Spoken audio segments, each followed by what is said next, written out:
उस गुफा के अंदर मत जाना। वहां से आज तक कोई जिंदा वापस नहीं आया। जंगल के बीचों बीच खड़ा वह बूढ़ा आदमी कांपती आवाज में ये शब्द बोल रहा था, और उसके सामने शांत खड़े थे गौतम बुद्ध। चारों तरफ घना अंधेरा था। आसमान पर काले बादल छाए हुए थे।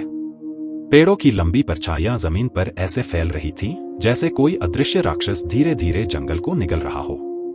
गांव वाले डरे हुए थे।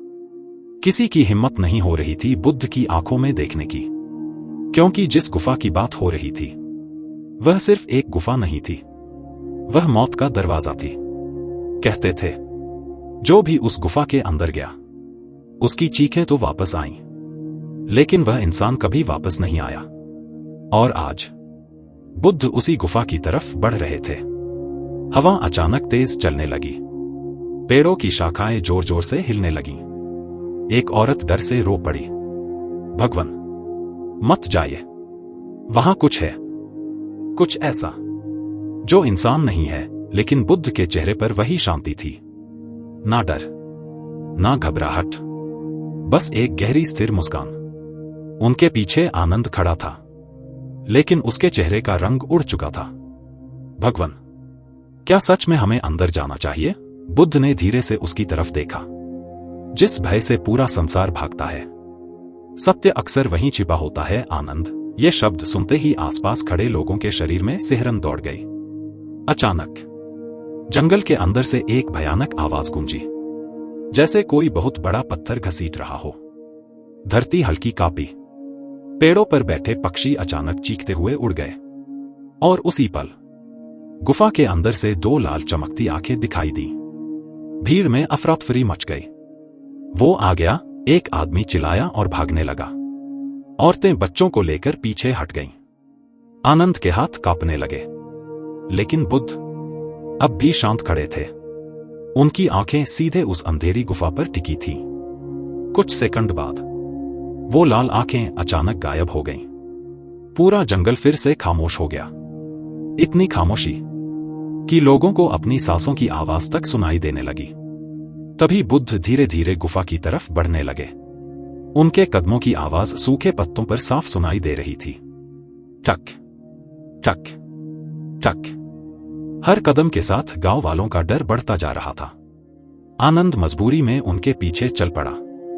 गुफा का द्वार बहुत विशाल था। उसके ऊपर पुराने अजीब चिन्ह बने हुए थे। दीवारों पर गहरे खरोंच के निशान थे, जैसे किसी विशाल जानवर ने अपने पंजे मारे हों। अंदर से बर्फ जैसी ठंडी हवा आ रही थी, और उसके साथ एक अजीब सी सड़ी हुई गंध। आनंद का गला सूख गया। भगवान, ये जगह ठीक नहीं लग रही। लेकिन बुद्ध अंदर प्रवेश कर चुके थे। जैसे ही दोनों गुफा के भीतर पहुंचे, बाहर की रोशनी पीछे छूट गई। अंधेरा इतना घना था कि हाथ भी साफ दिखाई नहीं दे रहा था। छत से पानी की बूंदें टपक रही थी। टप टप टप। गुफा की दीवारों से अजीब फुसफुसाहट जैसी आवाजें गूंज रही थी। ऐसा लग रहा था जैसे सैकड़ों लोग एक साथ बहुत धीमी आवाज में कुछ बोल रहे हों। आनंद का दिल तेजी से धड़कने लगा।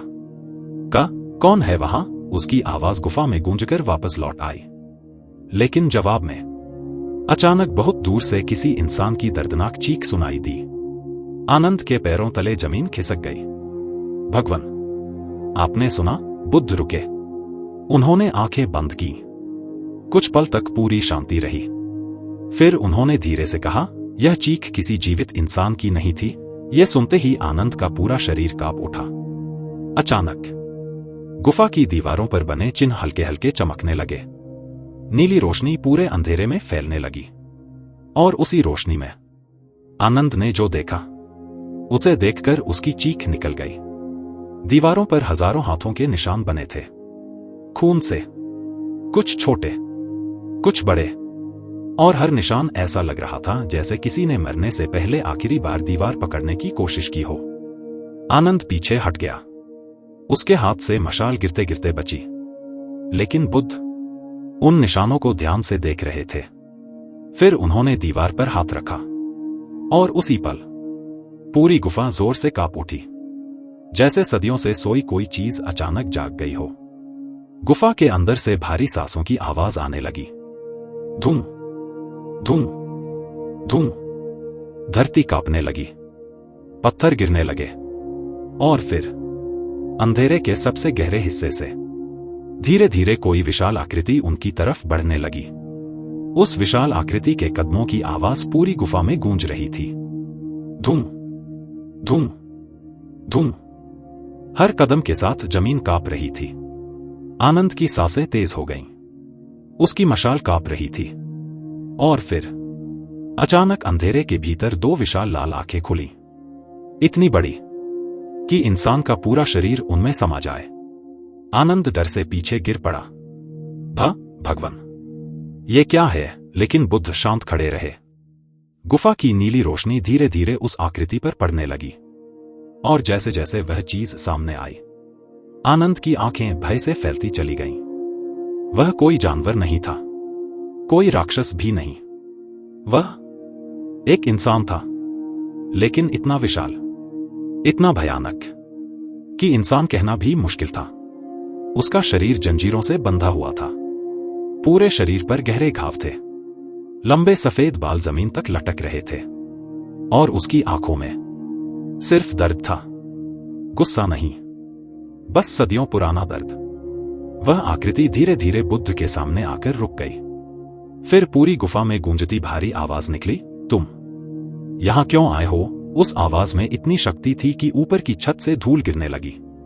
आनंद का गला सूख गया, लेकिन बुद्ध ने शांत स्वर में कहा, क्योंकि तुम्हारा दुख मुझे यहां खींच लाया। कुछ सेकंड तक पूरी गुफा शांत रही।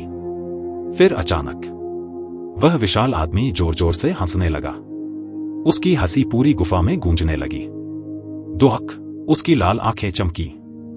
लोग मुझे राक्षस कहते हैं, मौत कहते हैं, और तुम मेरे दुख की बात कर रहे हो? अचानक उसने अपनी विशाल जंजीरें खींची। धड़ाम, पत्थर टूट गए, पूरी गुफा हिल गई। आनंद डरकर बुद्ध के पीछे छिप गया, लेकिन बुद्ध की आंखों में अब भी वही शांति थी।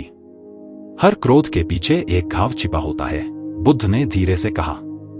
यह शब्द सुनते ही उस विशाल आदमी का चेहरा अचानक बदल गया। उसकी आंखों में एक पल के लिए दर्द चमका, जैसे सदियों बाद किसी ने पहली बार उसकी आत्मा को देखा हो। लेकिन अगले ही पल वह गुस्से में दहाड़ उठा। चुप! उसकी आवाज से मशाल बुझ गई। पूरा अंधेरा, सिर्फ उसकी लाल आंखें दिखाई दे रही थीं। आनंद की सांसें रुकने लगीं। उसे लग रहा था कि अगले ही पल वो दोनों मर जाएंगे। तभी अंधेरे में बुद्ध के शरीर से हल्की सुनहरी रोशनी निकलने लगी। धीरे धीरे पूरी गुफा उस रोशनी से भरने लगी और उसी प्रकाश में गुफा की असली सच्चाई सामने आने लगी। दीवारों पर सिर्फ हाथों के निशान नहीं थे, वहां इंसानों की आकृतियां बनी थी। डरे हुए चेहरे, रोते हुए बच्चे, घायल लोग, और बीच में यही विशाल आदमी। लेकिन उस चित्र में वह राक्षस नहीं था, वह लोगों को बचाने की कोशिश कर रहा था। आनंद हैरान रह गया। ये कैसे हो सकता है? बुद्ध ने धीरे से कहा, जिसे दुनिया राक्षस समझती रही। शायद वह कभी रक्षक था। यह सुनते ही विशाल आदमी कांप उठा। उसकी भारी सांसें तेज हो गईं और फिर अचानक उसकी आंखों से आंसू निकलने लगे। विशाल, जलते हुए आंसू। मैंने उन्हें बचाने की कोशिश की थी। उसकी आवाज टूटने लगी। लेकिन उन्होंने मुझे ही शाप दे दिया। गुफा के अंदर अचानक तेज हवा चलने लगी, नीली रोशनी और चमकने लगी, और फिर गुफा की दीवारों पर बने चित्र हिलने लगे, जैसे कोई पुरानी कहानी जीवित हो रही हो। आनंद ने डरते हुए पीछे देखा और उसके शरीर में सिहरन दौड़ गई। दीवारों से धुएं जैसी परछाइयां बाहर निकल रही थीं। सैकड़ों परछाइयां रोती हुई, चीखती हुई, और वे सब धीरे धीरे उस विशाल आदमी की तरफ बढ़ रही थीं। वो फिर आ गए। उस आदमी की आवाज कांप उठी। हर रात ये मुझे मारते हैं, मुझे याद दिलाते हैं। अचानक एक परछाई बिजली की गति से बुद्ध की तरफ झपटी। आनंद चीख पड़ा, भगवान! लेकिन जैसे ही वह काली परछाई बुद्ध के पास पहुंची, उनकी सुनहरी आभा से टकराकर जलने लगी। पूरी गुफा में दर्दनाक चीख गूंज उठी। बाकी परछाइयां रुक गईं। अब वे बुद्ध को डर से देख रही थी। पहली बार अंधेरा किसी से डर रहा था। बुद्ध धीरे धीरे आगे बढ़े। उनकी आंखें बंद थी, चेहरे पर गहरी शांति। और फिर उन्होंने कहा, तुम सब मुक्त होना चाहते हो। जैसे ही ये शब्द गूंजे, पूरी गुफा अचानक चमक उठी। परछाइयां चीखने लगीं, जंजीरें हिलने लगीं, धरती कांप उठी। और उसी पल गुफा के सबसे अंदर वाले अंधेरे हिस्से से एक और आवाज आई। लेकिन इस बार वो आवाज इंसान की नहीं थी। पूरी गुफा उस आवाज से कांप उठी। वो आवाज इतनी भयानक थी जैसे हजारों मरे हुए लोग एक साथ चीख रहे हों। आनंद ने अपने कान पकड़ लिए। उसकी आंखों से आंसू निकलने लगे। भगवान, ये क्या है? लेकिन बुद्ध अब भी शांत खड़े थे। गुफा के सबसे गहरे अंधेरे में अचानक हलचल होने लगी। धीरे धीरे काला धुआं जमीन से उठने लगा। और फिर उस धुएं ने एक विशाल डरावना रूप ले लिया। बिना चेहरे का, बिना शरीर का, सिर्फ अंधेरा, चलता हुआ अंधेरा। उसकी आंखों की जगह दो जलती हुई आग दिखाई दे रही थी। और उसकी आवाज सीधे इंसान के दिमाग के अंदर गूंज रही थी। ये आत्माएं मेरी हैं। पूरी गुफा में ठंडी हवा तूफान की तरह घूमने लगी। दीवारों पर बने हाथों के निशान चमकने लगे। परछाइयां दर्द से चीखने लगीं। विशाल आदमी डरकर पीछे हट गया। पहली बार उसके चेहरे पर असली भय दिखाई दिया। नहीं, वो कांपती आवाज में बोला, ये फिर आ गया। आनंद ने डरते हुए पूछा, कौन है ये? विशाल आदमी की आंखों से आंसू बहने लगे। यही असली राक्षस है, उसने कांपते हुए कहा। मैं नहीं। गुफा में अचानक एक जोरदार धमाका हुआ। धड़ाम। काली शक्ति तेजी से बुद्ध की तरफ बढ़ी। ऐसा लग रहा था जैसे पूरा अंधेरा उन्हें निगल लेना चाहता हो। लेकिन बुद्ध ने धीरे से अपनी आंखें बंद कर लीं। और अगले ही पल उनके शरीर से इतनी तेज सुनहरी रोशनी निकली कि पूरी गुफा सूरज की तरह चमक उठी। आनंद ने अपनी आंखें ढक लीं। परछाइयां चीखने लगीं। काला धुआं पीछे हटने लगा। लेकिन वो राक्षसी शक्ति फिर दहाड़ी, तुम मुझे खत्म नहीं कर सकते। मैं इंसानों के डर से पैदा हुआ हूं। बुद्ध ने आंखें खोली। उनकी आवाज पूरी गुफा में शांत नदी की तरह गूंज उठी। जिस भय को सत्य का प्रकाश छू ले, उसका अस्तित्व खत्म हो जाता है। इतना कहते ही बुद्ध आगे बढ़े। उनका हर कदम सुनहरी रोशनी फैला रहा था। और जहां जहां वो प्रकाश पहुंचता, वहां वहां अंधेरा जलने लगता। काली शक्ति दर्द से तड़पने लगी। गुफा कांप उठी। ऊपर से पत्थर गिरने लगे। लेकिन बुद्ध रुके नहीं। धीरे धीरे वो उस अंधेरे के बिल्कुल सामने पहुंच गए। और फिर उन्होंने अपना हाथ आगे बढ़ाया। बस एक स्पर्श, और उसी पल पूरी गुफा में ऐसा प्रकाश फैला जैसे हजारों सूरज एक साथ चमक उठे हों। आनंद चीख पड़ा। उसकी आंखों के सामने सब सफेद हो गया। परछाइयां हवा में घुलने लगीं। उनकी चीखें धीरे धीरे शांत होती चली गईं।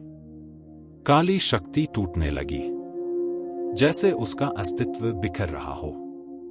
और फिर अचानक सब शांत हो गया। पूरी गुफा में गहरी खामोशी छा गई। धीरे धीरे प्रकाश कम हुआ। आनंद ने कांपते हुए आंखें खोली। और जो उसने देखा, उसे देखकर उसकी सांस रुक गई। वो विशाल आदमी अब जमीन पर घुटनों के बल बैठा था। उसकी जंजीरें टूट चुकी थीं। उसकी लाल आंखें अब सामान्य हो चुकी थीं। चेहरे का दर्द धीरे धीरे शांति में बदल रहा था। उसकी आंखों से आंसू बह रहे थे। सदियों बाद वो रोते हुए बोला, आज मुझे शांति मिली है। बुद्ध शांत खड़े उसे देख रहे थे। फिर उन्होंने कहा, अंधेरा कभी अपने आप शक्तिशाली नहीं होता। इंसान का भय उसे शक्ति देता है। गुफा की दीवारों पर बने सारे हाथों के निशान धीरे धीरे मिटने लगे। नीली रोशनी गायब होने लगी और पहली बार उस गुफा के अंदर ठंडी हवा की जगह शांति महसूस हो रही थी। कुछ देर बाद बुद्ध और आनंद गुफा से बाहर निकले। सुबह हो चुकी थी। सूरज की पहली किरणें जंगल पर पड़ रही थी। गांव वाले दूर खड़े डरे हुए इंतजार कर रहे थे। लेकिन जैसे ही उन्होंने बुद्ध को सुरक्षित बाहर आते देखा, पूरी भीड़ स्तब्ध रह गई। एक बूढ़ी औरत रोते हुए उनके चरणों में गिर पड़ी। भगवान, आप सच में मौत के दरवाजे से वापस आ गए। बुद्ध हल्के से मुस्कुराए। फिर उन्होंने जंगल की तरफ देखा। वो गुफा जो सदियों तक डर का नाम थी, अब बिल्कुल शांत थी। पेड़ों पर पक्षी फिर से चहक रहे थे। हवा में अब भय नहीं था, सिर्फ शांति थी। और उस दिन पूरे गांव ने पहली बार समझा कि सबसे बड़ा राक्षस बाहर नहीं, इंसान के अंदर छिपा भय होता है। अगर मन शांत हो जाए तो सबसे अंधेरी गुफा भी प्रकाश से भर सकती है। और शायद यही कारण था कि बुद्ध जहां जाते थे, अंधेरा अपने आप हार जाता था। अगर आपको ये रहस्यमय और आध्यात्मिक कहानी पसंद आई हो तो हमारे चैनल अ दो स्टोरीज हब को अभी सब्सक्राइब करें, क्योंकि यहां आपको मिलती हैं बुद्ध की ऐसी कहानियां जो सिर्फ सुनाई नहीं जाती, महसूस होती हैं।